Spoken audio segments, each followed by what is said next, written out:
Hey guys, tonight we slip back into a world of misty mornings, clumsy chickens, and shoes stuffed with straw. You're waking up in a small, forgettable English village, sometime in the middle of the 14th century. The fire's out, your nose is cold, and your roof is leaking again, right onto the dog, who doesn't seem to care. The cottage smells like damp wool and cabbage from 3 days ago. Outside, a rooster crows with unnecessary confidence. You probably won't survive this century, but don't worry, you won't need to.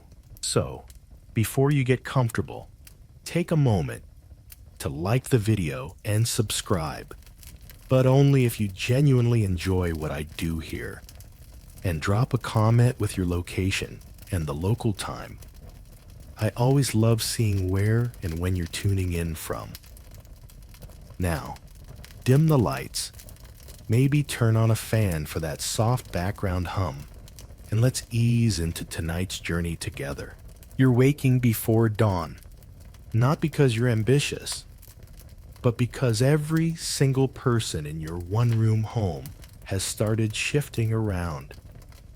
That includes your spouse, your children, your in-laws, and possibly someone else's uncle who just needed a place to stay for a fortnight 3 years ago. There's no privacy, just straw mattresses shoved into corners and the occasional loud snore echoing off smoke-darkened walls. The air is thick with yesterday's smoke. You've tried poking holes in the roof to let it out, but that only let more rain in. Your breath is visible, which would be romantic if your feet weren't numb and your bladder weren't already complaining. There's no indoor toilet, of course, just a bucket, or if you're fancy, a chamber pot, which is just a nicer way of saying bucket. You trudge outside.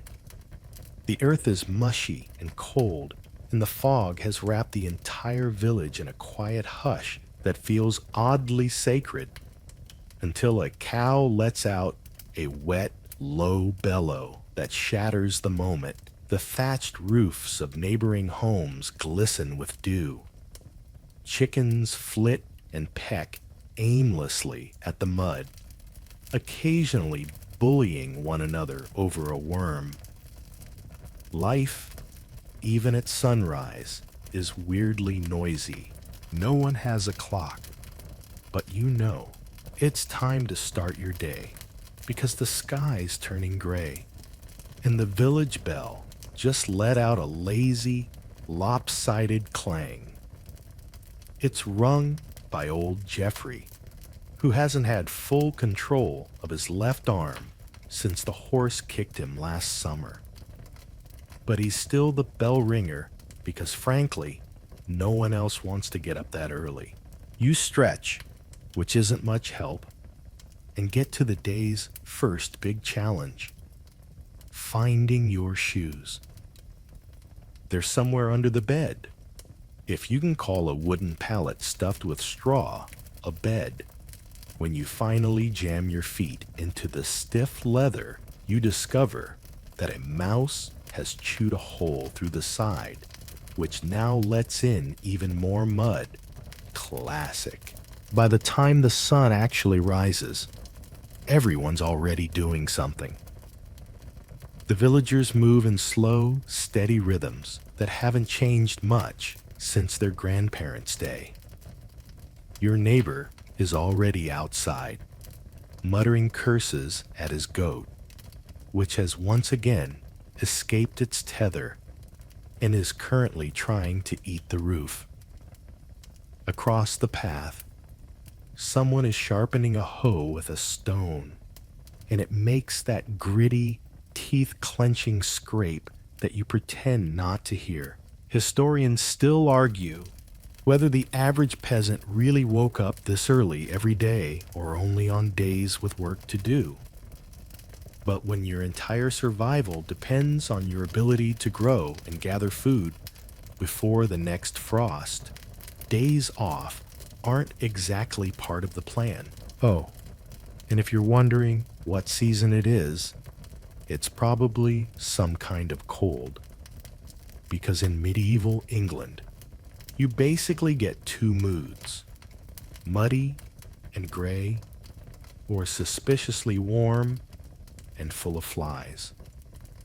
Right now, it's the former. You exhale and watch your breath trail off into the air like lazy smoke. A fun side note: your house doesn't have glass windows. Instead, you've stuffed the wooden shutters with oiled cloth or thin animal bladder to let in light without all the cold wind. It smells as glamorous as it sounds. Your home is technically called a cruck house, made with curved timber beams and thatched straw. It looks quaint in the way only buildings can when they haven't been updated in 400 years. Everything creaks. Everything leaks. And yet, everything still sort of works. You step over a puddle and finally reach the small shed where your tools live.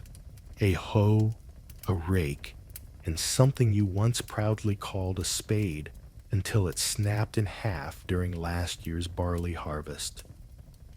Tools are precious. If one breaks, you can't just buy another from the medieval equivalent of a hardware store. You'll have to wait until the smith has time, and until you have something to trade. Now, here's a fringe tidbit. Some English villagers hung small bones or dried herbs in their doorframes to ward off evil spirits in the early mornings, when they believed demons and mischievous fae were most active. Whether or not that worked, you keep your own dried toad charm tucked behind the lintel, just in case. You're not superstitious, just, careful. As the village begins to hum with life, the livestock add their usual commentary. Sheep complain. Pigs scream dramatically, as if auditioning for a horror film. And the chickens? They've already gotten into the compost again. Someone needs to fix that fence. And by someone, they definitely mean you. The village layout is simple.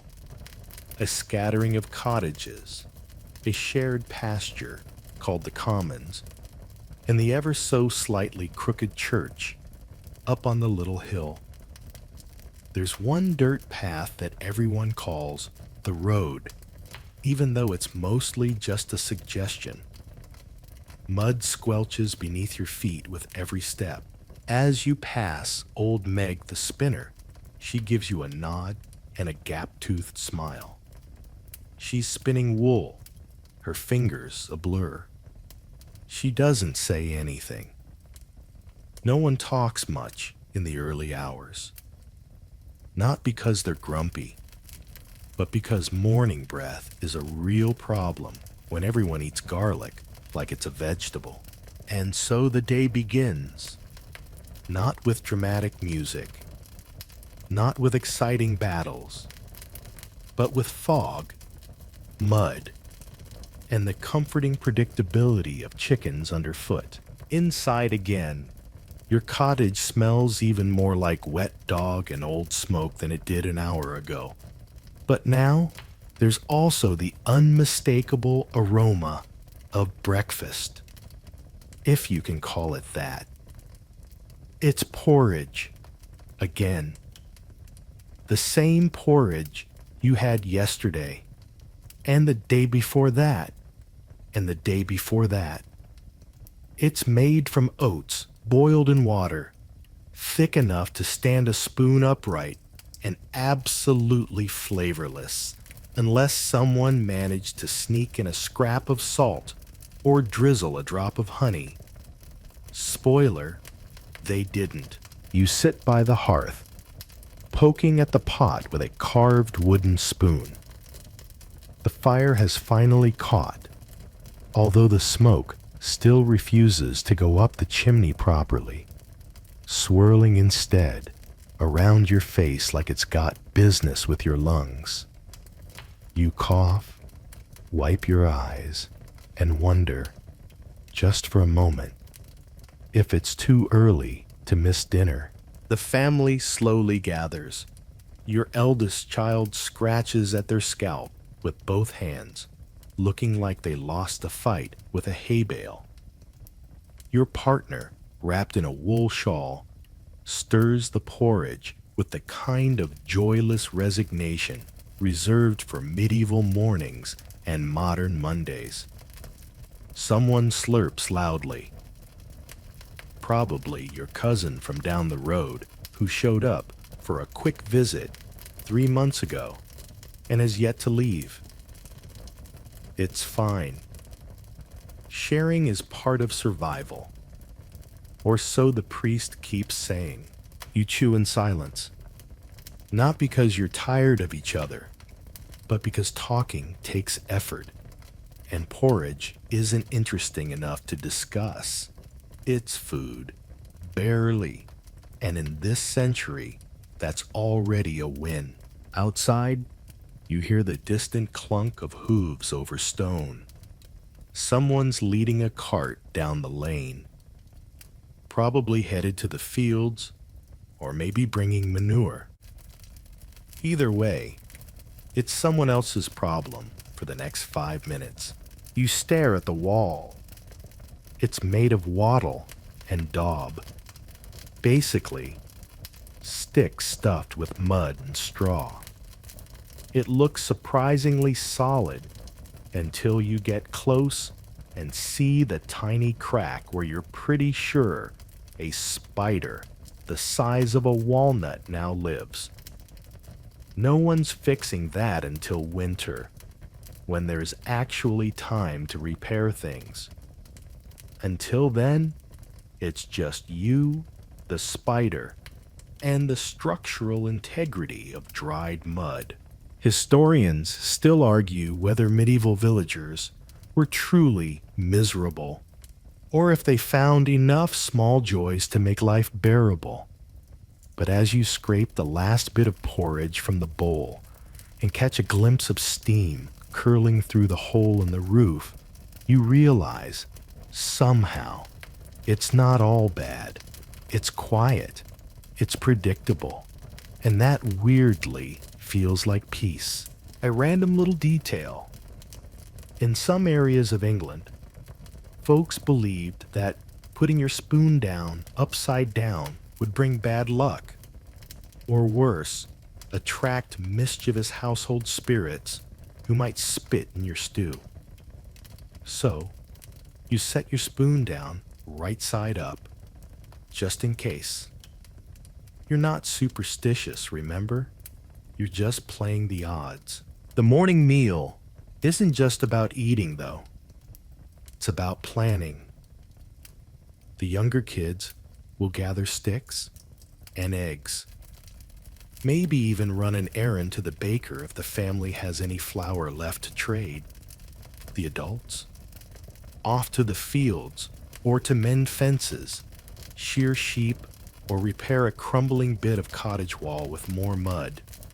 Because nothing says fun like spending your morning patching mud with different mud.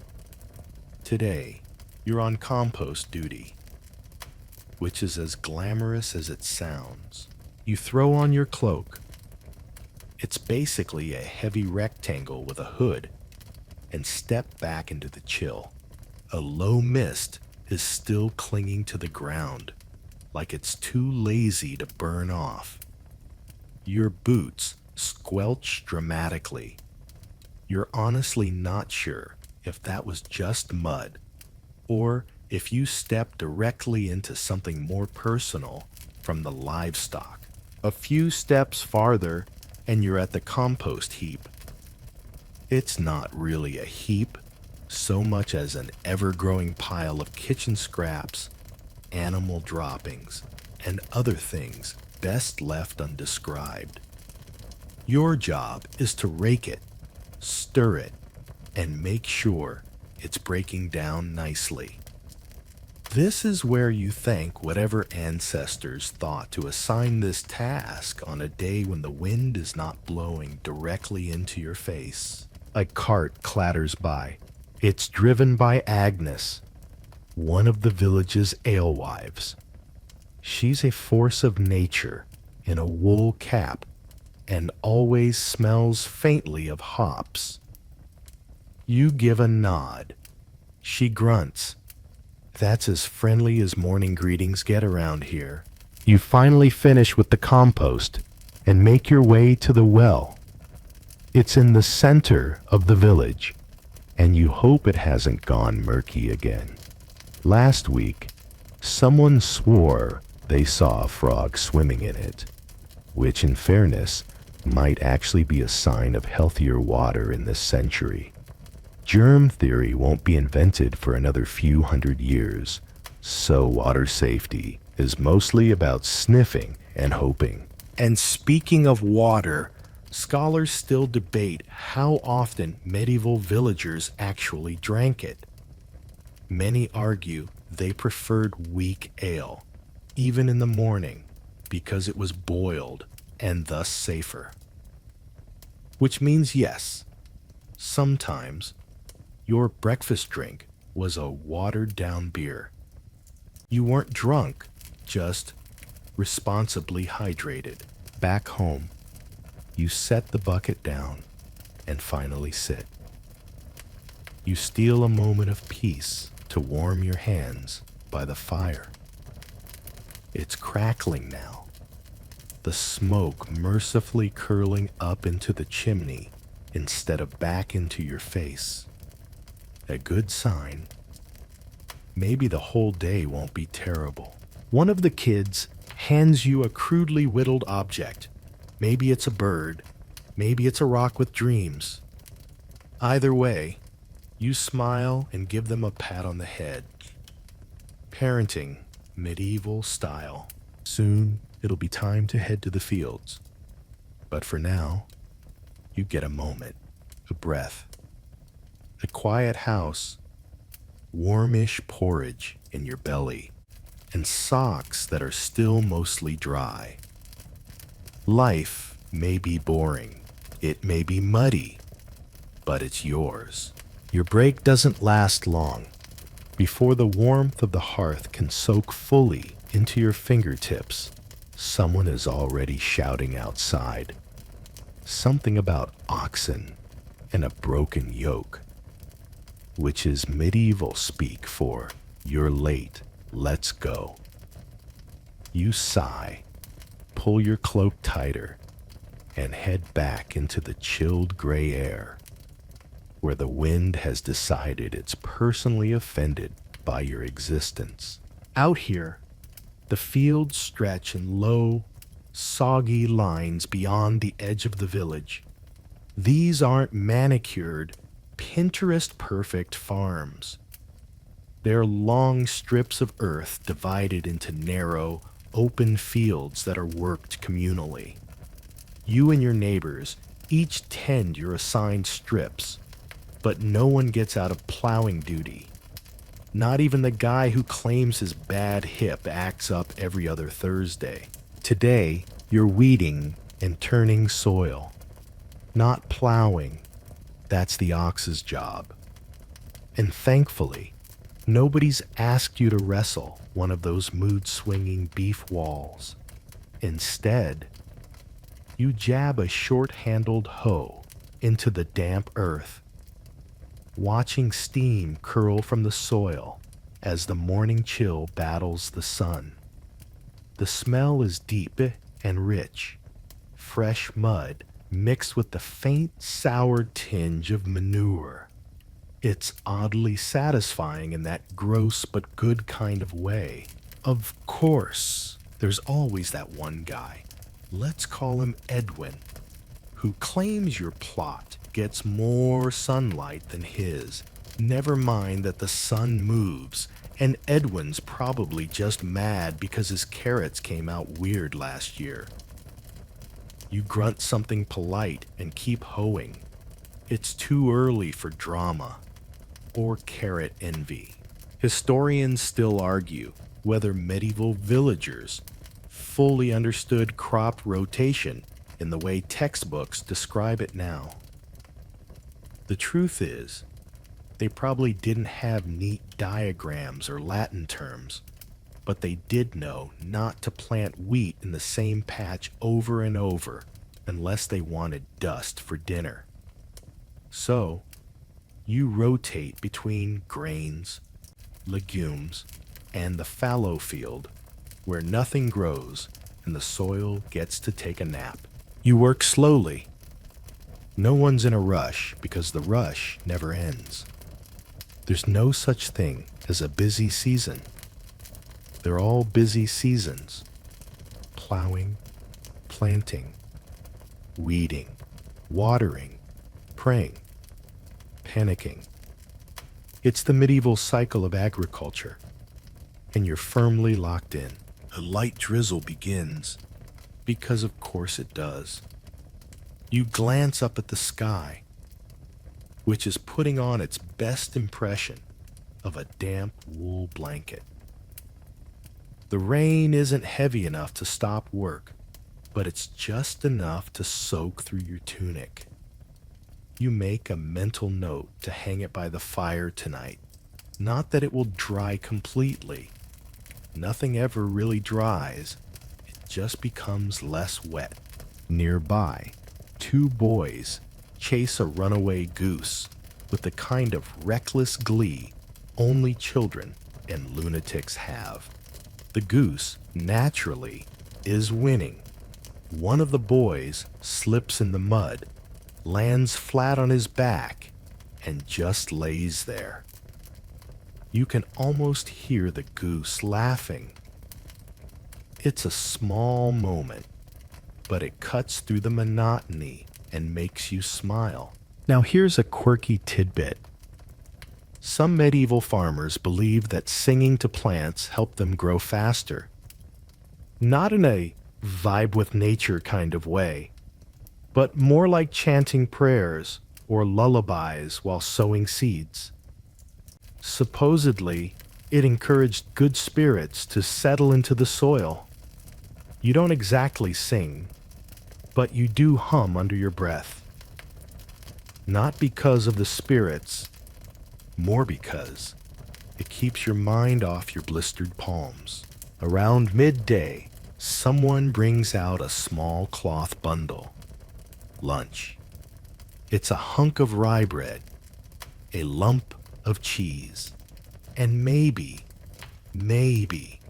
a slice of onion or bit of dried fish. You share with whoever's nearby, even Edwin, who's decided to forgive you for your superior sunlight. Eating together feels more like a ritual than a meal, a quiet communion among mud-streaked faces. You sit on a rock, chewing slowly, watching the mist lift just enough to reveal the rolling green of the surrounding hills. The landscape is calm, deceptively so. You know full well that under all this peace is the lurking threat of crop failure, or wolves, or worse, tax collectors. Ah yes, the tax man. Every so often, a rider from the manor house shows up to remind you that technically everything you grow belongs to someone else first. The Lord gets his share. The church gets a tithe. What's left? Hopefully enough to keep your stomach from turning inside out. If not, well, good thing you've mastered the art of watery stew. Back to work. The sun makes a brief appearance, a moment of actual warmth breaking through the clouds. You pause, tilt your face upward, and just exist for a second. No thoughts. Just the sun, the soil, and the rhythmic thump of hoes and rakes in the distance. Occasionally, you come across something odd in the earth. A shard of pottery, a rusted buckle. Once, even a tiny carved bead. You pocket the bead. Maybe your child will tie it to a string and call it a necklace. Little things like that become treasure in a world where shiny objects are rare and toys are mostly rocks with faces drawn on them. You catch a glimpse of the manor's steward walking the path above the fields, his long robe fluttering like he's auditioning for a weather-themed opera. He doesn't look down at you. He rarely does. You briefly wonder what it's like to live in the manor house, to eat meat more than once a month, to not have a job that involves mud in your ears. Then you remember that he's responsible for keeping track of everyone's grain, resolving arguments about pig theft, and dealing with the Lord's terrible handwriting. Suddenly, your muddy patch of earth doesn't seem so bad. By late afternoon, your muscles ache in that reliable, never-ending way. Not injured, just worn out. Forever. You clean your tools in a barrel of water that looks suspiciously like soup. Then sling them over your shoulder and head back toward home. The path is lined with ruts and puddles, each more aggressively placed than the last. Your cloak is soaked. Your feet squish. A chicken darts across the lane, as if trying to prove a philosophical point. You don't care. All you want is to get inside, sit by the fire, and pretend porridge is exciting again. Still, as you trudge back into the heart of the village, you feel a strange contentment. Not joy exactly, but a kind of grounded calm that only comes from working with your hands, with the earth, with things that grow and feed you in return. And yeah, you're covered in mud, but so is everyone else. Welcome to the club. You've barely wiped the mud from your boots before you hear it. Laughter, clinking jugs, and the unmistakable sound of a goat being very, very upset.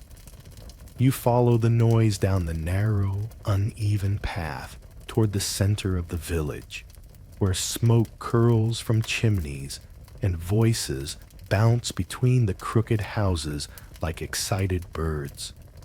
It's time to visit the real power center of the medieval English village, the alehouse. Well, to be fair, it's not a central pub in the modern sense. It's more like someone's front room, where 3 times a week, a few benches are dragged out and a barrel of ale is tapped. Today, it's hosted by Agnes the alewife, who you might remember as the cart-wrangling dynamo from this morning. She's got a booming voice, arms like tree trunks, and the sharpest tongue this side of the bishop's manor. You wouldn't want to cross her, but you would definitely want to drink what she's brewed. Well, it is more than just a drink here. It's breakfast, lunch, and dinner for some folks. Because clean water is a gamble, and ale is boiled during brewing. It's often safer than whatever's coming from the well. Plus, it's got just enough alcohol to make you forget the mud in your teeth, but not so much that you start seeing visions of St. Cuthbert doing cartwheels. Agnes pours you a cup. It's warm, cloudy, and smells slightly like wet bread, which is exactly how it's supposed to. You sip. It's got a tangy bite, probably from sitting in a wooden barrel next to the goat pen for too long. But you're not here for luxury. You're here for the gossip. And oh, there's gossip. At the first bench, two women are whispering about Thomas the miller's new friend. A woman with red ribbons in her hair, who showed up last week, and according to at least 3 people, doesn't even churn her own butter. Scandalous. A man nearby nods along solemnly, while stuffing his face with coarse rye bread topped with pickled onions. Another mutters something about new shoes with no mud on them, as if that alone confirms Thomas's sinful relationship. You find a seat. The bench wobbles, but doesn't collapse, which makes it one of the better pieces of furniture in the village. You nod to a neighbor, who grunts back, and the two of you enter into a silent agreement. We are friends now, as long as you do not steal my turnip this winter. Now, alewives like Agnes don't just brew and serve. They're local legends. Brewing is one of the few medieval trades dominated by women. And it's not just tolerated, it's respected. For now, anyway. Later centuries will get less chill about women with strong opinions and strong beer. But in this little village, Agnes is practically royalty. Fun fact: in some towns, alewives were required to hang out a broom or branch to signal their house was open for business. That's probably where the old witch on a broom stereotype got its fermented roots. So yes, technically, Agnes is a broom-wielding woman handing out frothy potions. If she cackles once or twice, who could blame her? You finish your drink, then trade a few beans and a stale biscuit for a loaf of barley bread from the baker's wife, who runs a side hustle out of a window behind the alehouse. The bread is dense enough to stun a squirrel at 10 paces, but it smells amazing and has actual seeds on top. Fancy. Meanwhile, a game has started near the church wall. A rough mix of handball and wrestling that involves a stitched leather bladder, vague rules, and a lot of enthusiastic shoving. You decline to join.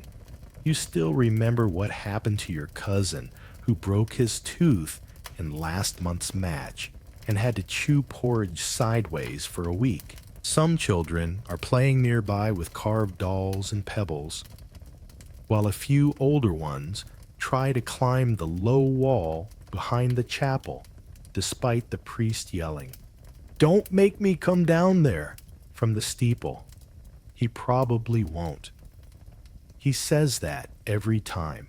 Historians still argue whether these kinds of social gatherings were welcomed by the manor authorities or tolerated reluctantly. On one hand, they boosted morale and kept the villagers bound by a shared rhythm. On the other hand, they sometimes turned into wild, ale-fueled rants about taxes, the weather, and how the steward definitely favors the Eastern Field families. Back inside, Agnes announces she's tapped the second barrel. There's a cheer, a burp, and someone trying to start a song no one remembers the words to. You take another small mug, even though your stomach is already grumbling from too much onion and not enough oatcake. And here's the thing. These little moments, muddy and clumsy and full of awkward glances, are the glue of medieval village life. People aren't just surviving by growing food. They're surviving each other. Trust, trade, and the occasional off-color joke keep the wheels turning just as much as the plow does. You overhear an old man boasting about the time he met a traveling monk who showed him a miracle turnip. Someone else claims a fish he caught had human teeth. No one really believes either of them, but everyone nods along because no one wants to be the one who ruins a good story. And you let your eyes drift. The fire crackles, the ale flows, and your hands are finally not cold. Eventually, the sun dips lower. Long shadows stretch across the village square. One of the dogs curls up beneath a stool, content and flea-ridden. You stretch your legs, groan slightly, and step outside, the air crisper now, carrying the scent of dung, wood smoke, and you take a moment to watch the smoke rise in soft spirals above the cottages. The gossip fades behind you, replaced by the distant bleating of sheep and the bark of a dog trying and failing to look intimidating.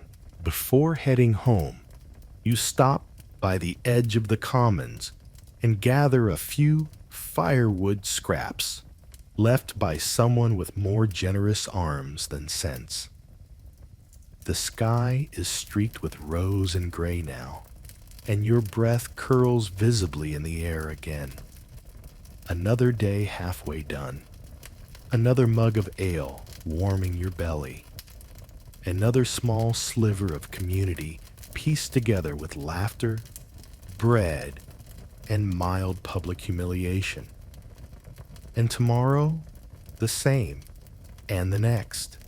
And somehow, that's a comfort.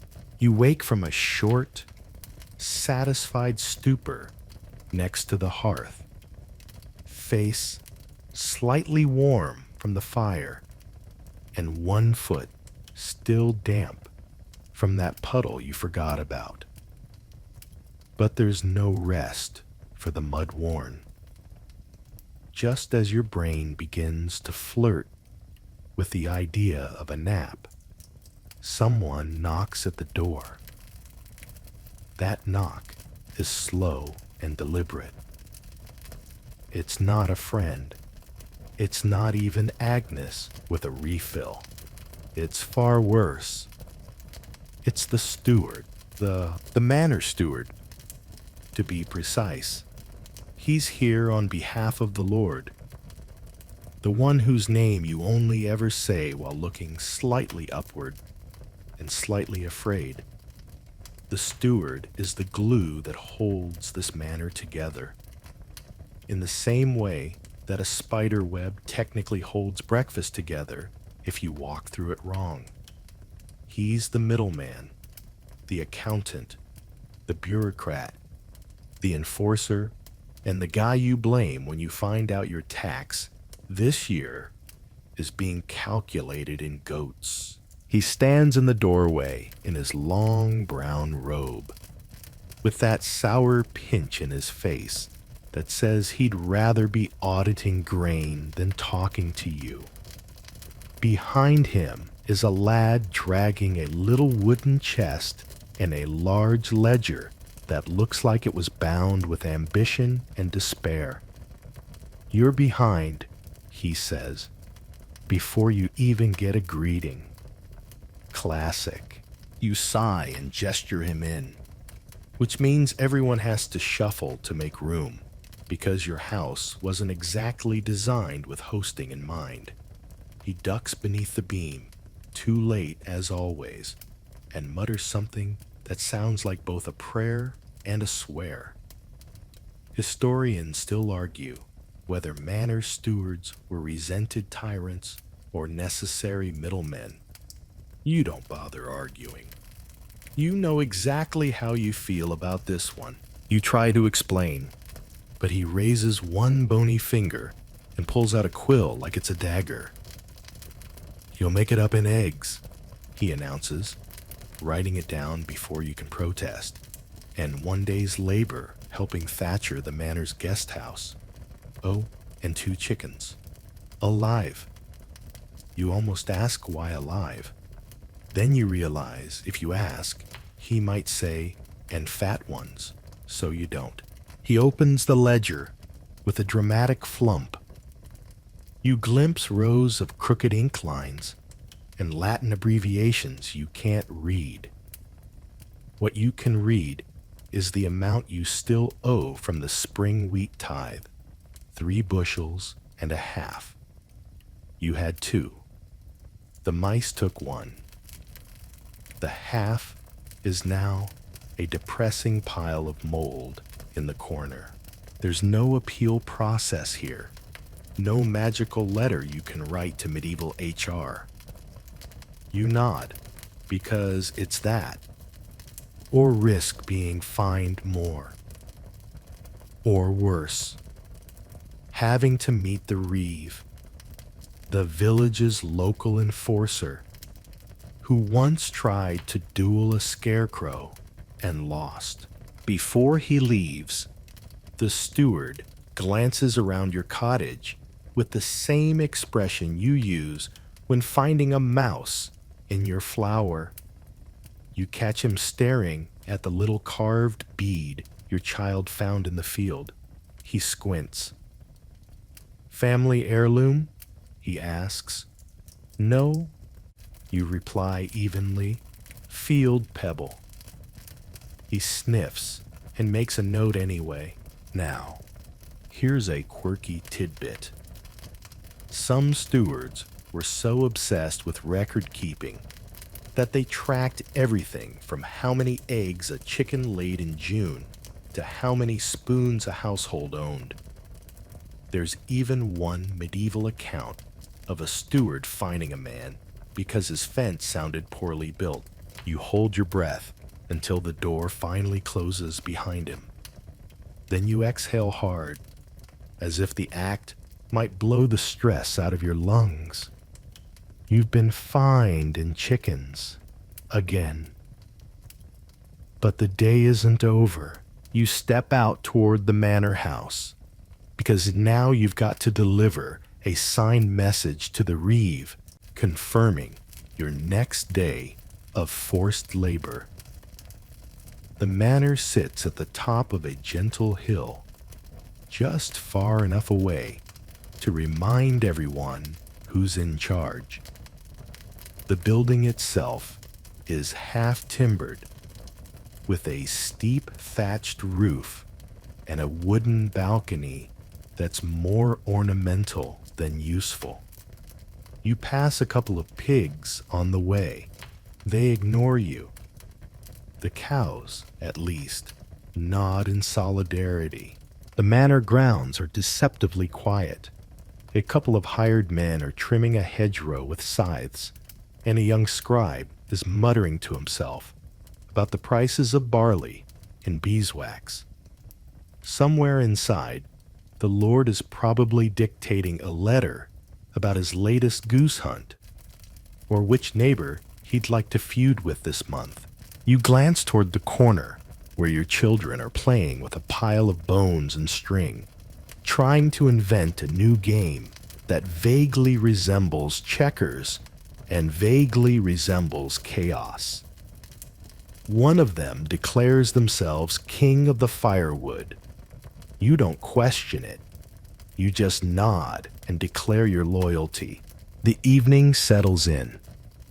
Smoke from your neighbor's chimneys curls upward, and someone starts singing softly down the lane. It's out of tune, possibly about sheep, and ends abruptly with a sneeze. Classic. You smile. Despite taxes, reeves, and chicken-based accounting, you're still here. You've got a roof, mostly. You've got porridge, inevitably. And you've got a family who's only a little bit sticky. That's victory, by medieval standards. The rooster doesn't crow. That's how you know something's off. He's either dead, sulking, or plotting something, and all three options mean your morning is going to start with mystery. You sit up slowly, rubbing your eyes and staring at the soft flicker of sunlight slanting through the smoke-stained shutters. Your back creaks like the hinge on the church door. Normal. You rise, stretch, and tiptoe past the rest of your household, who are still tucked into itchy wool blankets and makeshift straw mattresses. Your partner snores. One of the kids has their foot in the cooking pot. You don't ask questions anymore. Outside, the air is suspiciously quiet. No geese honking, no sheep bleating, and not even the usual rhythmic clack of Agnes hammering her ale barrel open at dawn. Just wind, soft and chilly, whispering secrets through the hedgerows. You walk to the edge of the village and find the reason. It's feast day. You'd forgotten because you have no calendar and your only reminder system is that one guy who rings the church bell like it owes him money. But sure enough, the bell is tolling now, slow and steady.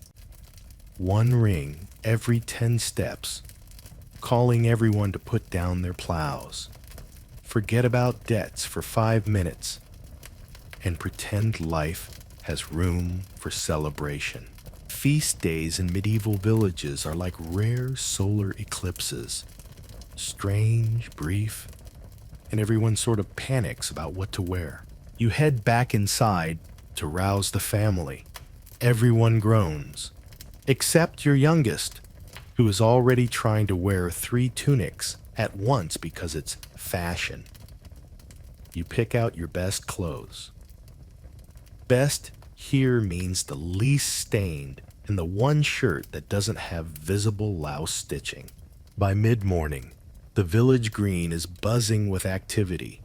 Bunting made of old cloth strips flaps lazily in the breeze, and someone's attempting to tune a lute with the enthusiasm of a man who's never seen a lute before.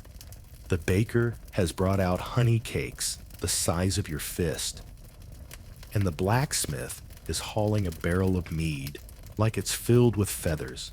Feast days are rare, and they're dictated by the church calendar, which, let's be honest, is mostly an elaborate excuse to ring bells and tell people not to eat meat on odd Thursdays.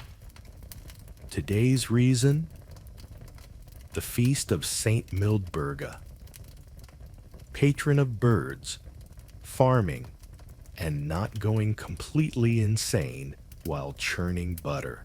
Historians still argue whether villagers fully understood the religious significance of these feast days or just used them as sanctioned excuses to dance and eat things not shaped like a turnip. Either way, you're not arguing. There's a spit-roasted pig turning slowly over a fire, and your stomach is already growling like an offended monk. You help set up the long trestle tables near the edge of the chapel yard. These are just planks set on barrels, but somehow they feel fancy. A few kids are hanging garlands made of herbs and wildflowers, and the smell of thyme, rosemary, and crushed marigold is a much-needed break from the usual eau de cow. A juggler appears. No one knows who he is or where he came from, which seems to be part of the juggler code. He starts tossing apples and knives, occasionally at the same time. Children cheer. Adults clap politely, mostly because he hasn't stabbed himself yet. You grab a chunk of brown bread, scoop a generous helping of butter onto it. Today, you treat yourself. and wander through the crowd. There's Agnes, deep in discussion with the Reeve about whether or not he actually owns the stool he's sitting on.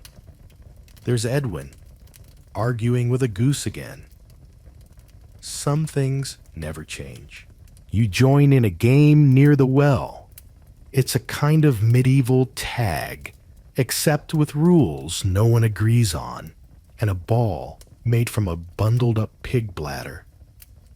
It's chaotic, loud, and ends when someone trips over their own cloak and falls face first into a cabbage. That someone is you. The cabbage survives. Afterward, you retreat to the ale table, where a cup of spiced wine is being passed around. It's warm, surprisingly fruity, and carries just enough heat to make your ears tingle. You sip and watch the village dance begin. Dancing in your village is not elegant. It's not choreographed. It's more like joyful stomping in vaguely circular formations, accompanied by someone whacking a tambourine and a guy playing a flute that sounds suspiciously like it was carved from a hollowed-out carrot. You join in, naturally, a quirky tidbit. Some villages held dance competitions during feast days. In the winter, sometimes received a ribbon, a cake, or, if the priest was in a good mood, a literal blessing. You don't win. You trip over your neighbor's foot and nearly bowl over the vicar, but you recover with a bow, and people cheer anyway. Later, you help with the pig. It's crisp and golden, the fat sizzling in hypnotic little drips. You get a slice. Meat, actual meat, and you savor it like it's the last food you'll ever eat, which, given the state of your cupboard, might not be a joke. The children are racing, not for prizes, just for the joy of it. One of them is wearing a flower crown, 3 sizes too big, and keeps yelling, "I'm the queen," every few steps. You salute her. She nods regally, and then falls into a bush. Some villagers sing a hymn. Others sing something bawdy that might be about a fishmonger's daughter, and definitely isn't sanctioned by the church. No one stops them. The priest just raises an eyebrow and keeps sipping his ale. As dusk settles, the bonfire is lit. Sparks float upward, mixing with the stars. You sit on the ground, stomach full, head spinning slightly, hands warmed by the fire and the proximity of people who, despite everything, keep showing up. Year after year. Crop after crop. Storm after storm. Historians love to analyze feast days as tools for control, bread, and circuses for the peasantry. And maybe they were. But sitting here, surrounded by laughter, firelight, and someone trying to turn a wooden spoon into a musical instrument, it feels like something more. A defiant little flame in a world mostly ruled by mud and obligation. Tomorrow it's back to work, back to weeding, worrying, watching clouds and hoping they bring rain, or don't. But tonight, you dance badly, eat well, and forget just long enough to feel a little free. The stars are brighter now. The fire pops. Someone starts another round of Saint Mildburga Had a Hen, a song that has 7 verses and only 1 actual rhyme. You smile and let it wash over you. The morning after a feast day is always oddly quiet, like the village is recovering from a collective hangover. The rooster has finally resumed crowing, though it sounds slightly apologetic, as if he too is aware that no one is quite ready to face the morning. The sun is struggling to climb over the horizon, throwing a dull light on the remains of last night's festivities. A few half-eaten loaves of bread sit abandoned near the well, the crusts curling as they cool. The firewood pile near the barn has dwindled down to a sad, smoky memory. You groan as you pull yourself out of bed, legs stiff from dancing and eyes barely open from what was probably one too many cups of mead. You wonder, briefly, if you can skip the day's chores, maybe roll back into the straw and pretend the world outside doesn't need tending. But that's not how it works, is it? Not here anyway. You've got things to do, people to feed, animals to feed, things to fix. And besides, that pile of laundry won't wash itself. You manage to get yourself dressed, more or less, in your usual outfit of frayed tunic and woolen stockings. The boots could use a good scraping, but at this point, it's probably easier to pretend you're making a statement about rural fashion. Outside, the day seems to stretch before you like a never-ending field. The village is still quiet, save for the occasional grunt of a cow or the distant hum of a blacksmith hammering away on the forge. You make your way down the main road, which is little more than a muddy trail with a few stubborn stones scattered about. The houses are still nestled close together, their thatched roofs a patchwork of gray and brown, looking tired from yesterday's celebration. The first thing you do is head for the barn. The animals need their morning feed, and you can hear them already complaining from inside. The sheep bleat in unison, as if trying to start a choir, and the chickens are having some sort of meeting by the coop. The pigs, of course, are already making a mess of their pen, but that's their job. They're good at it. You grab a bucket and fill it with the usual scraps, potatoes, and any leftovers you've managed to collect from yesterday. The smell of the pigs is overwhelming, but you're used to it by now. You toss the food into their trough, and they immediately go to work, snorting and grunting in delight. It's an oddly satisfying thing to watch. Pigs do know how to eat with enthusiasm. Once they're taken care of, you move on to the cows. They're a bit more polite about their meals, though they still make it clear that you're late if you're even a minute past their usual feeding time. The milkers are already moving slowly through their routine, and you get to work collecting the milk in the large wooden pail, all while trying not to think too much about what happened to your cousin when he was kicked by a particularly disgruntled cow last year. His leg still makes a weird clicking sound. You wonder if it'll ever heal properly. Next, you turn to the garden. It's not much, just a patch of earth behind your cottage, but it's yours.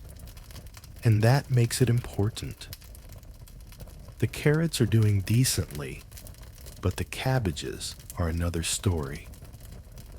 You mutter under your breath as you kneel down to pull up a few weeds. They're growing everywhere, creeping in from the edges of the plot like tiny, determined invaders.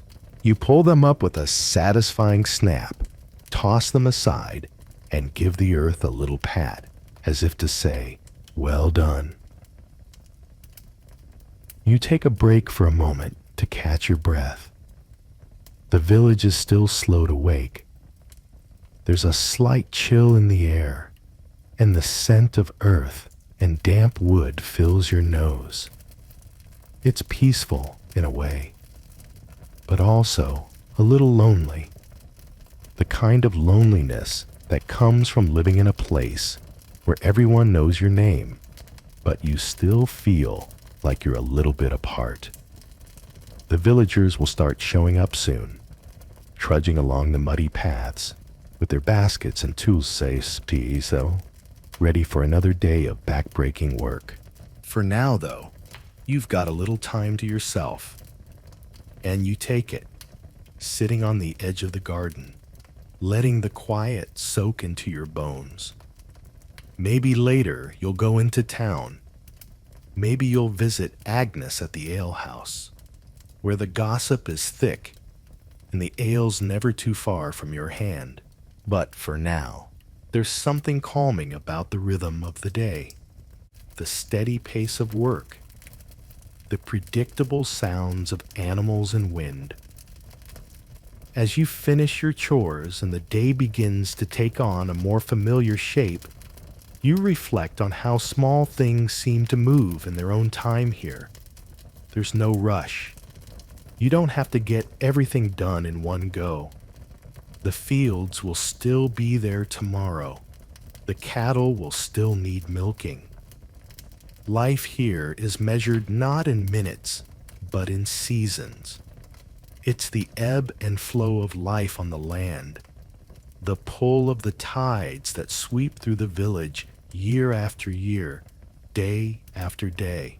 Historians still argue whether people in medieval villages were more attuned to nature or simply too busy to notice the passing of the seasons. The truth is probably somewhere in between, caught in the rhythm of work, in the endless cycle of planting, harvesting, and surviving. And while you may not have the luxury of time to ponder the great questions of life, you do know this: things will keep moving forward. The pigs will keep rooting. The cows will keep mooing. And the world will keep turning, no matter how many times you stub your toe on a rock. Before you head back into the house, you glance up at the sky. The clouds are thickening, a sure sign that rain is on the way. You'll need to finish the thatching soon, but for now, you take a moment to breathe, to appreciate the stillness before the day pulls you back in. The rain comes as expected. At first, it's gentle. Just a few soft taps on the thatch roof, like nature's way of reminding you that it knows where you sleep. You stand at the door for a moment, watching the drops dance on the earth, creating little ripples in the puddles that have started to form in the dirt yard. It's the kind of rain that makes everything smell fresh, as if the world is being scrubbed clean of last night's mud and mischief. The chickens, however, are unimpressed. They're huddling under a bush, their feathers puffed up like disgruntled little pillows. It's tempting to stay inside, to settle in by the hearth, and let the fire warm you while the storm rages on outside. But you know that won't do. The work never stops, no matter the weather. You finish your bread and cheese, then grab your cloak, the one that's fraying at the cuffs. but still keeps the worst of the rain off. The wool is damp before you've even stepped outside, but it does the job, and that's all you ask of it. The ground is soft, muddy in places, and you can feel your boots sinking a little with every step. It's a familiar feeling. The earth always holds on tightly here, like it knows you're too busy to leave, but you trudge onward. The barn needs its roof patched, and the cows are getting restless. A storm's a good excuse for them to kick up their heels, and you've learned the hard way that when the cows are feeling feisty, it's better to be the one making the decisions. You head toward the barn, your footsteps heavy in the mud. The air smells of wet hay and earth, and you can hear the distant rumble of thunder rolling over the hills. The barn is at the far edge of your land, past the edge of the garden where the last of your beans are still clinging to life in their bedraggled rows. You think of the harvest coming in a few weeks. Hopefully it'll be a good one. Hopefully the weather will hold out. You reach the barn and push open the door, stepping inside to find the familiar scent of animals, straw, and wood. The cows are lowing, eyeing you with a mix of curiosity and disdain. They're always a little grumpy in the rain, but they're good for their milk, and that's all that matters. You go about your work with quiet efficiency, mending the roof with whatever you can find. The wood is damp, but the job needs doing, and you've patched worse things in your time. While you're working, you can't help but think of all the other things that need attention. The garden, the firewood pile that's shrinking faster than you'd like, the broken wheelbarrow that's been sitting in the corner of the yard for a week now, waiting for someone to notice and fix it. But no one is going to fix it unless you do. So, it's the barn first, then the wheelbarrow. One task at a time. The rhythm of your days is simple, almost comforting in its predictability. Historians still argue whether medieval peasants had any semblance of leisure time, or if it was simply too hard to find time for anything other than survival. But you know the answer. Survival is its own form of leisure, really. If you didn't have to worry about finding enough food for the winter, fixing broken tools, or repairing leaky roofs, you might be able to think about what it would feel like to sit and stare at the sky for a few minutes. But that's a luxury that doesn't exist here. Instead, there's work. There's always work. After a while, the rain picks up, turning from a soft drizzle to a more persistent downpour. You pull the cloak tighter around your shoulders and finish the last of the roof repairs, though the mud is making it harder than it should be. But you're nearly done, and you can feel the weight of the task lifting off your shoulders. You glance back at the barn before stepping outside and notice that the wind has picked up too. The trees are swaying gently, their branches creaking in the storm. You leave the barn and head back toward the house, feeling the rain soaking through your cloak and into your skin. The thunder rumbles again, this time closer, and you quicken your pace.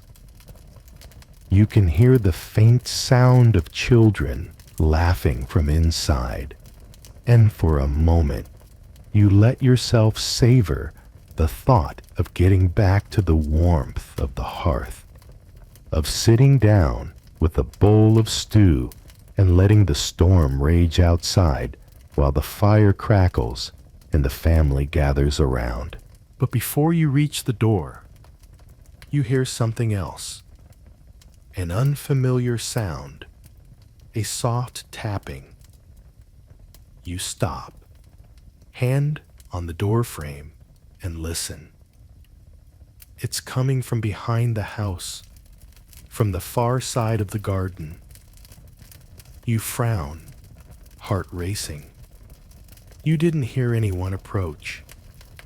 Maybe a lost traveler, or worse, a wolf looking for shelter. Or, more likely, one of the neighbor's animals, somehow stuck or lost.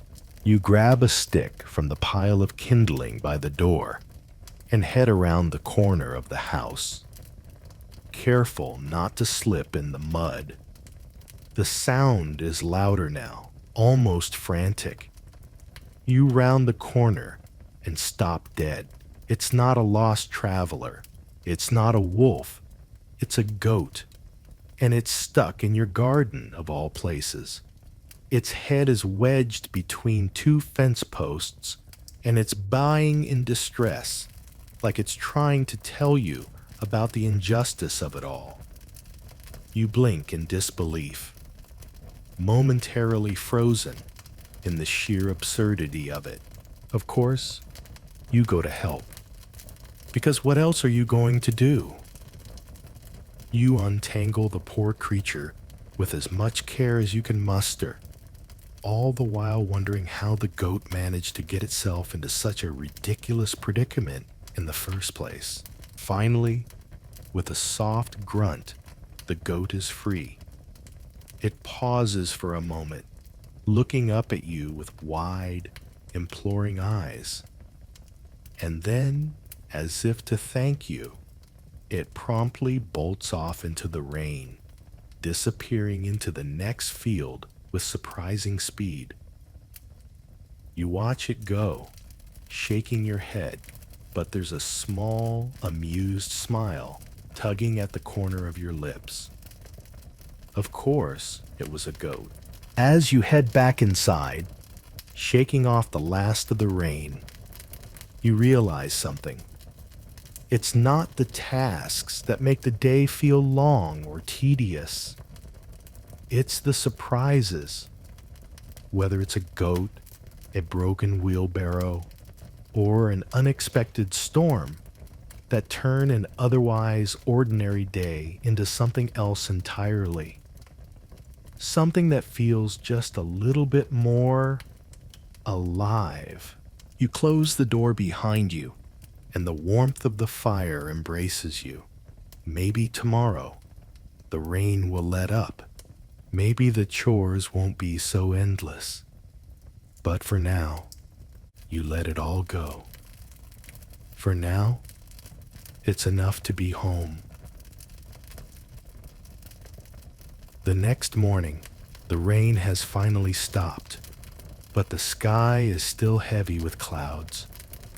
They hang low over the village like a thick woolen blanket that hasn't quite dried out yet. The air smells fresh, earthy, the kind of air you breathe in deeply, filling your lungs with something close to relief. The mud, however, has stuck around. You'll be scraping it off your boots for days. The birds are starting to stir again, tentative, as if unsure whether they should come out yet or wait for the rain to make its return. A robin hops nervously near the garden, its tiny feet barely making a sound on the wet earth. You consider the garden for a moment. Those beans need thinning, and the cabbage is still struggling. But first, there's work to do. You set about your morning chores with an automatic rhythm, milking the cows, feeding the pigs, checking the chickens. who seem to have learned nothing from their near drowning yesterday. The barn still smells like wet straw, and the wooden walls are slick with moisture. You think about the coming weeks. Harvest will be soon, and this is the time to prepare. Stock up on grain. Fix the tools that have gone dull over the last season, and, of course, mend any holes in the fence before the wild deer start eyeing your crops. You pause for a moment, looking across the yard at the broken wheelbarrow, still sitting there as it has for days. It feels like one of those tasks you'll never actually get to, the kind that piles up like the straw in the barn. One more thing to do, but never quite urgent enough to make it to the top of the list. You decide that today's the day you'll fix it. After all, if you don't, it'll just keep mocking you from the corner of the yard. As you grab the tools to begin the repairs, you notice something odd. A noise. Faint, but insistent. A rustling. Coming from the bushes by the fence. You freeze for a moment, trying to place it. It's not a bird. It's not a rodent either. Then it happens again, louder this time, and closer. You approach cautiously, your hand resting on the handle of the spade, ready to deal with whatever it is. Maybe a fox, maybe a larger animal. But when you push the branches aside, you find not a wild creature, but something even stranger. A plédier, empty sack. The sack lies half hidden beneath the bushes, tangled in the branches like it's trying to blend into the landscape. You kneel down to inspect it, carefully pulling it free. It's made of thick burlap, the kind you use for grain. The sack is heavy, and as you lift it, you can feel something shifting inside. You pause for a moment. What could it be? A bit of stolen grain? A bundle of stolen clothes? You decide to open it. The sack has been tied tightly, but you're able to loosen the knot with little effort. When the opening unfurls, you almost wish you hadn't. Inside the sack are coins, dozens of them, glinting in the muted light like something out of a dream. They are mostly copper, some silver, but enough to make your stomach lurch with a mix of curiosity and unease. Where did they come from? Who left them here, and why? You sit back on your heels, staring at the pile. Your mind races. Bandits? Maybe. But why leave the coins behind like this? Or perhaps someone is in trouble, and this is a desperate, secretive attempt to hide the money, hoping no one will find it. You sit there for a long moment, unsure of what to do. You could take the coins, of course. No one would ever know, especially not in a village this small. And with winter approaching, the extra funds would certainly come in handy. But something about this doesn't feel right. Martin shuffles closer, his eyes narrowing as he looks at the coins. Not the first time something like this has happened around here, he mutters. Not the first time at all. You blink, surprised. You've seen this before? He nods. Aye. It's not uncommon for folks to leave things behind when they're in a rush. But money, that's a bit different. The villagers don't have much of it, so there's only one place it could have come from. You stare at him, confused. What do you mean? Martin shifts his weight, glancing around as if to make sure no one else is nearby. He lowers his voice. I've been around long enough to know that sometimes people come to the village, but not the way we expect. They bring coins, but they don't always bring the good things that go with them. You raise an eyebrow, trying to make sense of his words. But before you can ask more, Martin claps a hand on your shoulder. You've got to be careful, lad. Sometimes a gift like that isn't a gift at all. Don't be too hasty to claim what doesn't belong to you. With that, he turns and starts to shuffle off, disappearing into the mist that's still clinging to the village. You sit there for a moment longer, the coins glinting in your hands, the weight of them sinking in. It's hard to ignore the nagging sense of unease that has settled in your stomach. Historians still argue whether medieval villagers were more suspicious of strangers or simply too trusting to see danger when it came knocking. But right now, you can't shake the feeling that something isn't quite right. You stand up slowly, holding the sack of coins tightly in your hands. It seems heavier now, as though it knows you're second-guessing yourself. And yet, you can't bring yourself to leave it behind. The task at hand hasn't changed. You still have the wheelbarrow to fix, the fence to mend, and the garden to tend. But as you head back toward the house, you can't help but feel that something is lingering in the air.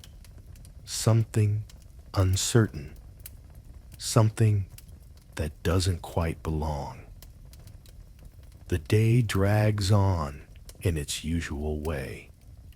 The wheelbarrow finally gets its much-needed repairs, though you can't quite shake the feeling that something is lurking in the back of your mind.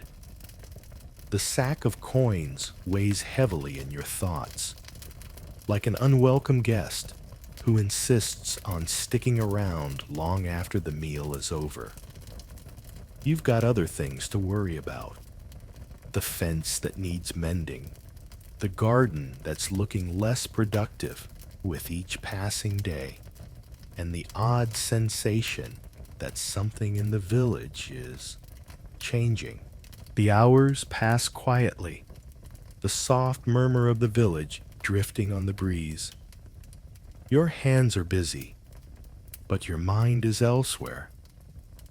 It's not often that something so strange happens around here. At least, not something that isn't connected to the usual rhythm of life. The planting, the harvesting, the repairing. But the coins, that's different. That doesn't feel like the sort of thing you come across every day.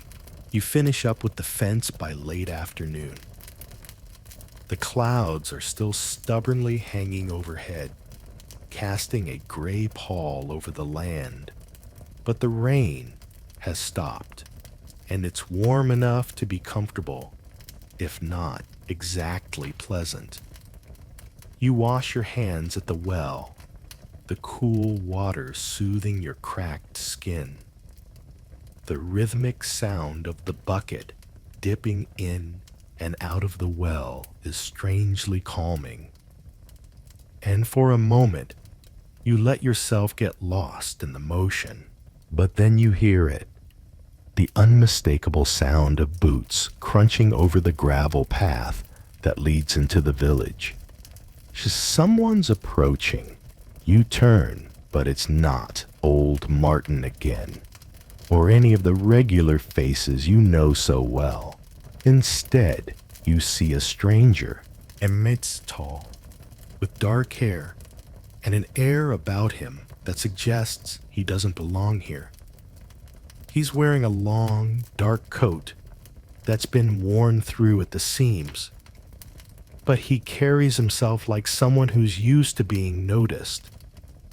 The stranger's eyes sweep over the village with the kind of casual scrutiny that makes your stomach twist. His gaze eventually lands on you, and he pauses for a moment as if weighing something. You stare back, feeling the weight of his look.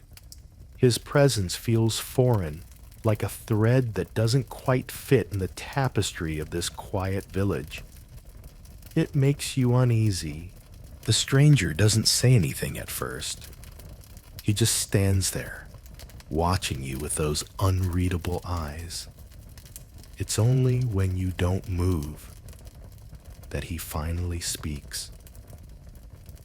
"Good day," he says, his voice smooth and practiced, as if he's used to speaking to strangers. "Good day," you reply, though your words are a little uncertain. You're not sure how to respond to someone like this.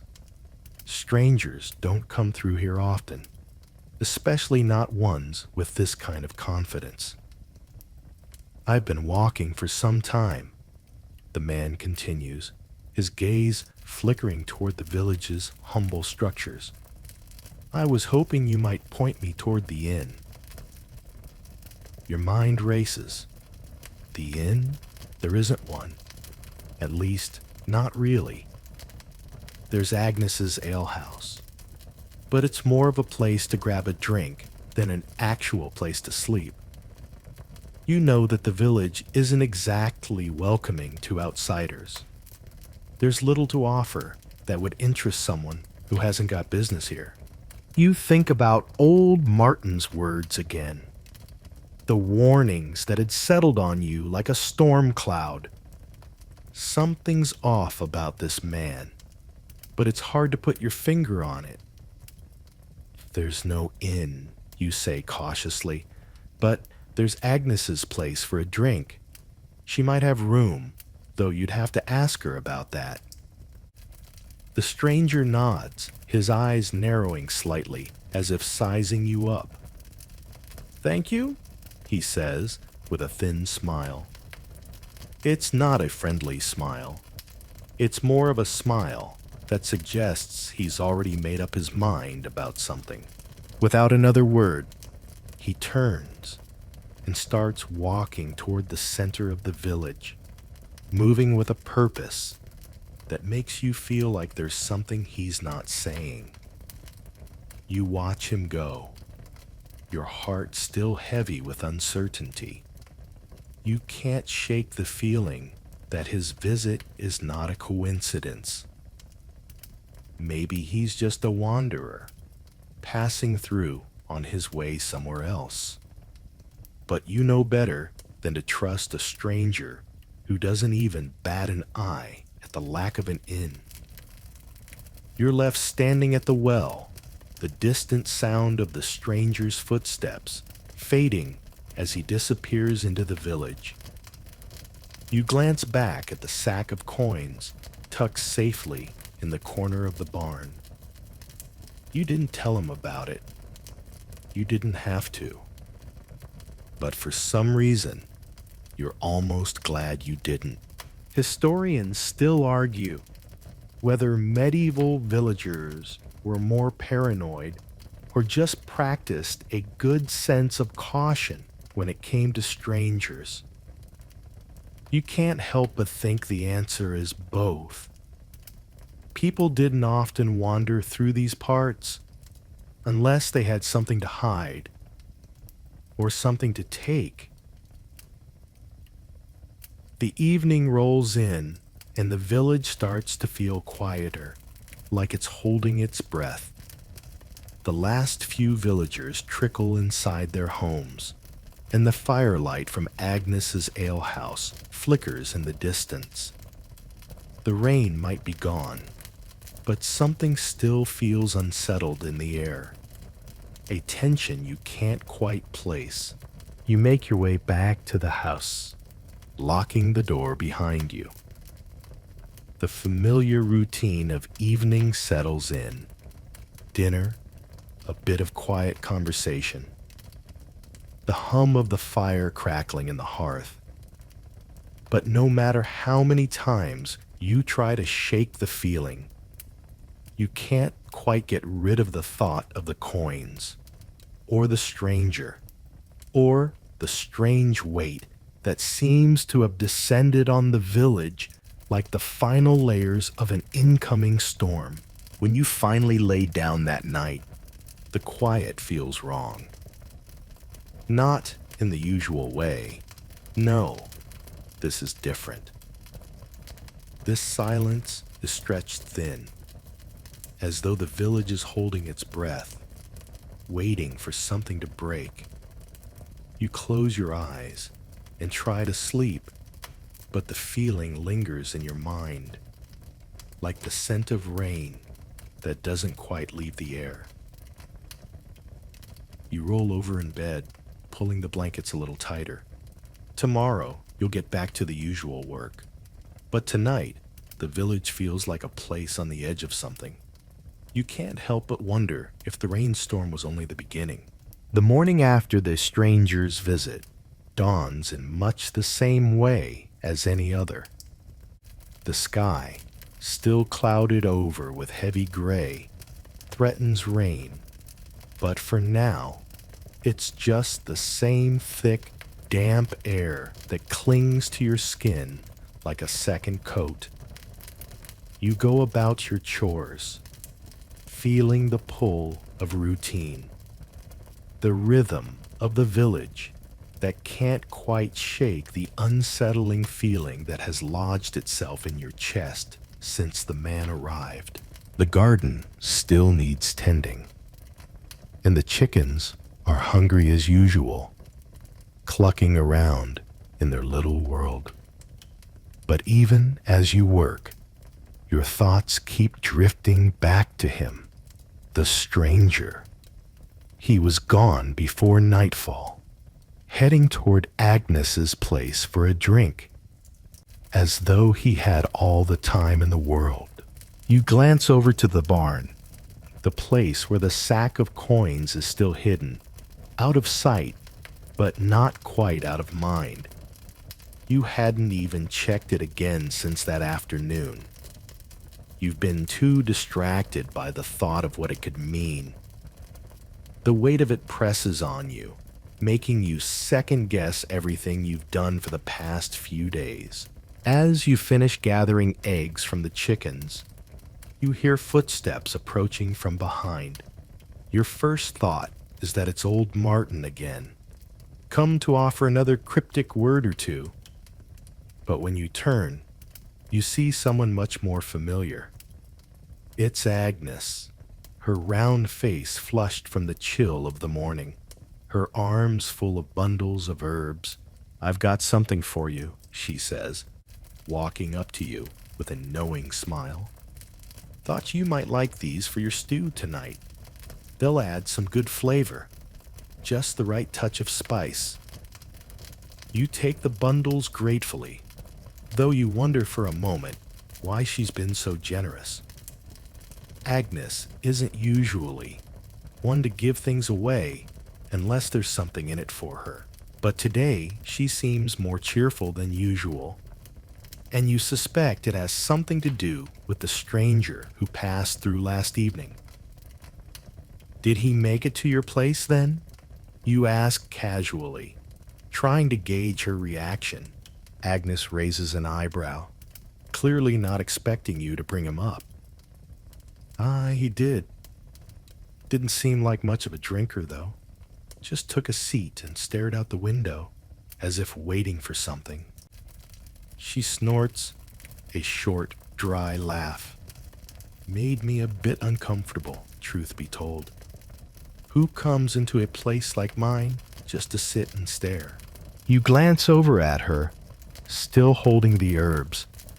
She's watching you carefully, trying to figure out why you're asking about him.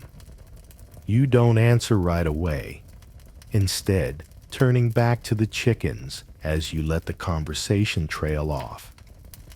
It's not that you don't trust Agnes. She's a good sort, if a bit too fond of gossip. But you can't shake the feeling that something more is going on here. He was odd, wasn't he? Agnes continues, as if reading your mind. Not the usual sort of traveler. Didn't ask for a bed or any kind of comfort.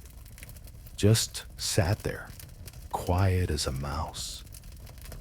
I've seen many pass through, but none like him. You nod, agreeing with her unspoken sentiment.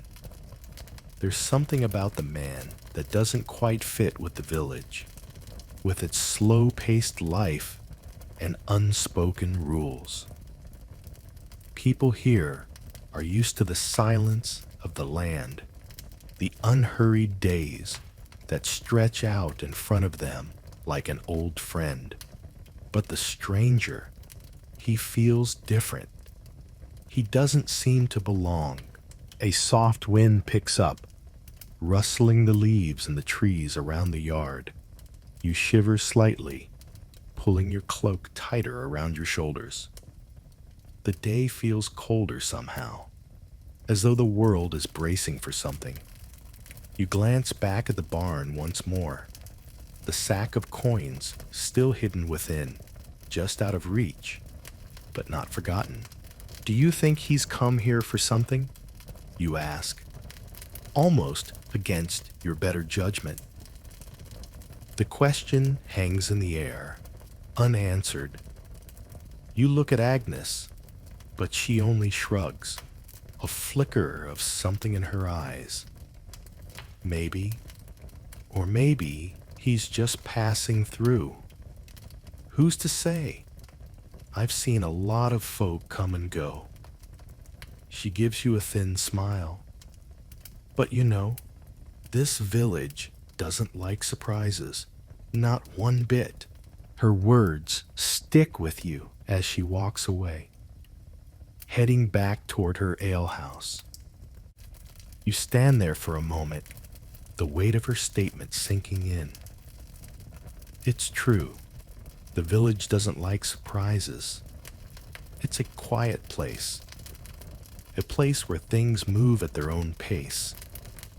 And when something or someone appears that disrupts that rhythm, it feels as if the whole village holds its breath, unsure of what will happen next. As you go about your remaining tasks, you find that the unsettling feeling still lingers. You fix the broken fence, check the livestock, and spend a few quiet minutes into the garden. But your mind keeps drifting. What if the stranger has something to do with the coins? What if he's the one who left them in the bushes? Or worse, he knows about them and is waiting for you to make a move. You try to shake off the thoughts, but they persist. You're starting to realize that the coins might not be the only thing that's out of place. There's something about the stranger's visit, the quietness of his demeanor, and the way he left without a trace that makes you uneasy. It doesn't feel like the end of a story. It feels like the beginning. The rest of the day passes slowly, and by evening, the village settles into its usual routine. The fire crackles in the hearth, the children's voices echoing through the houses as they prepare for bed. But as you sit in the dim light of your own cottage, you can't help but feel that something is coming. Something that will change the pace of the village and perhaps change everything you've known. You lay down that night, the usual quiet of the house wrapping around you like a familiar blanket. But instead of drifting into sleep easily, your mind races with thoughts of the coins, the stranger, and the unsettling weight that seems to have settled on your home. Outside, The wind picks up again, howling through the trees. It sounds like something else, a distant echo of a warning. You close your eyes, but sleep doesn't come. Not yet. The next morning, the air feels a little thinner, as though the village itself is holding its breath. The clouds have broken apart somewhat, but the sky remains a dull, overcast gray, with no hint of the sun pushing through. There's a dampness to the air that makes everything feel slightly heavier, even the tools in your hands as you go about your morning chores. The chickens are once again flapping noisily in the yard, looking for whatever scraps you've left behind, and the cows are eagerly waiting to be milked. As you feed them, your thoughts again drift toward the stranger. His dark, calculating eyes, the way he had looked at everything as if trying to piece together a puzzle that didn't quite fit. Agnes had mentioned how odd he was, but there's more to it. You feel it in your bones, a sense of foreboding that's more than just a strange encounter. You can't help but think of the coins in the barn, the ones you found yesterday, still tucked away in the corner, waiting for you to make a decision. It wasn't just the coins, though. It was the sack itself. The way it had felt heavier than it should have been, as though it was full of more than just money. But you've been avoiding it for as long as you can, your own curiosity gnawing at you.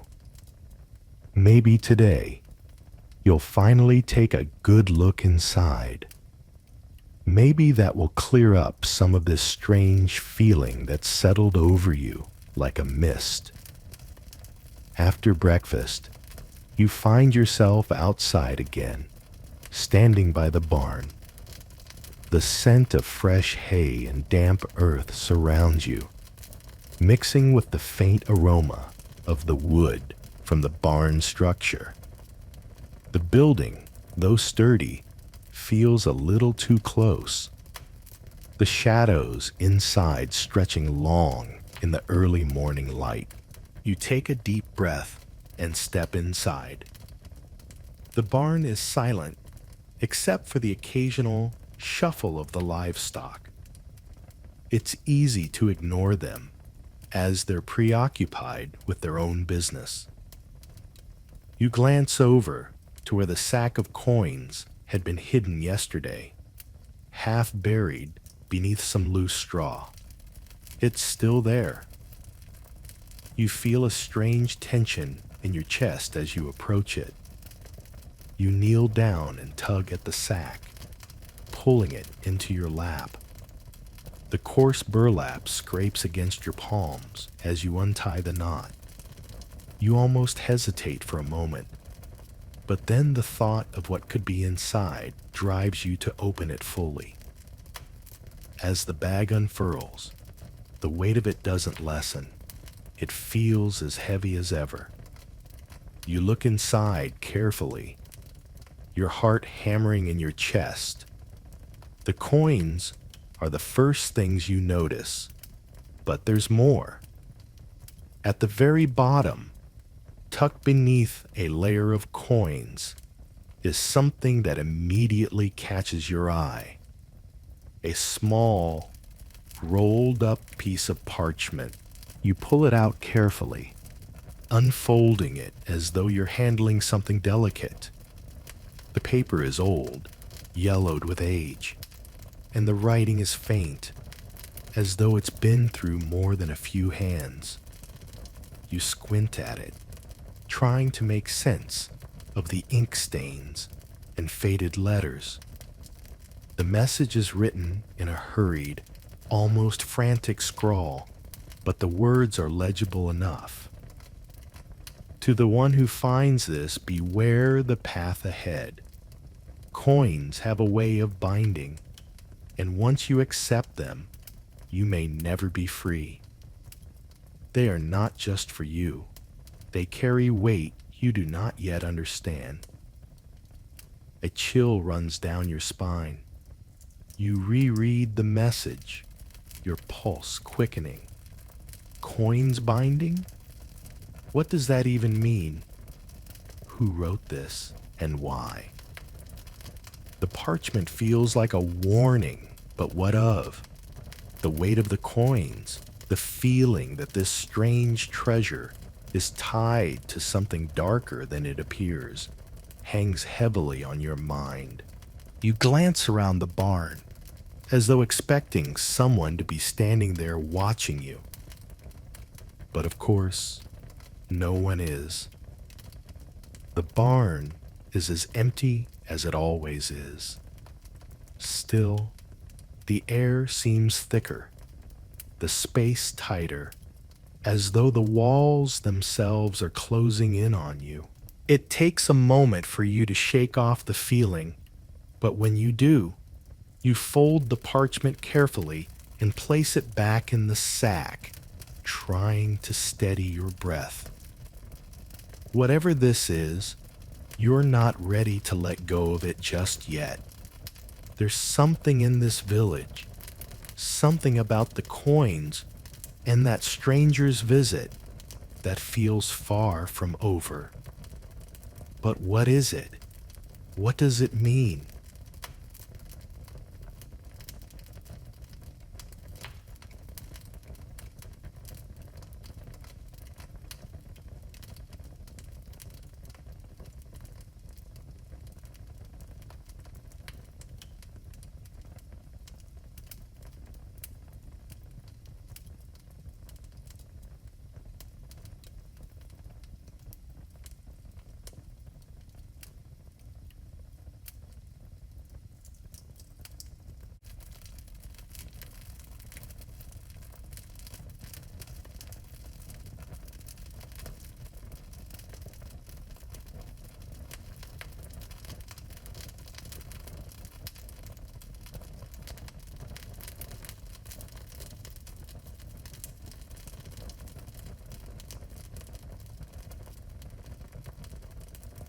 You sit there for a while, holding the sack, letting the silence of the barn envelop you. It's only when the cows begin to nudge at the stall door for their morning feed that you finally stand up, a sense of unease creeping into your gut. The sack of coins isn't just a strange curiosity anymore. It's become a heavy burden, one that you don't quite understand, but can't quite put down.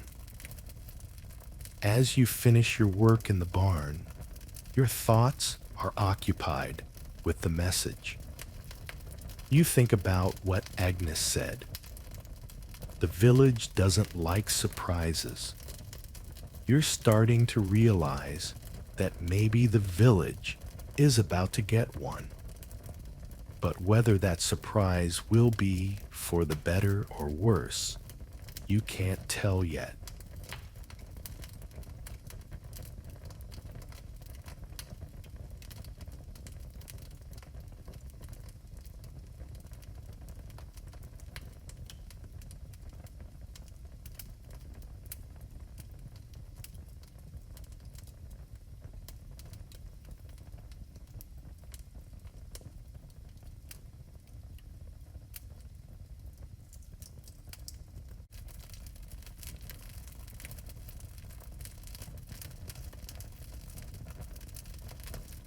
The rest of the day passes in much the same way.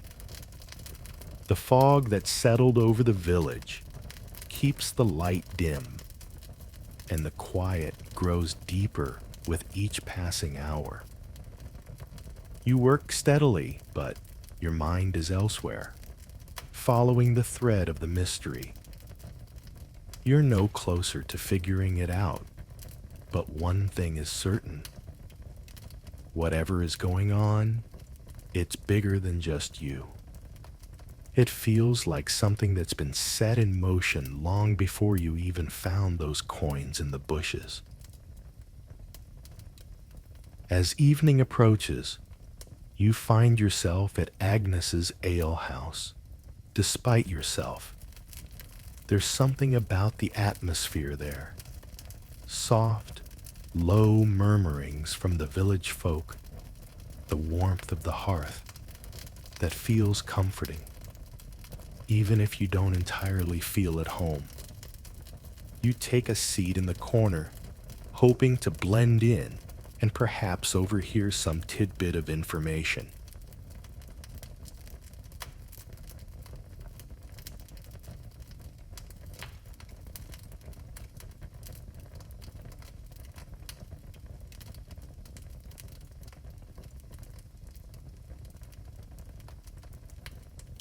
You sip your drink slowly, trying to look casual, but you can't stop glancing over at the door.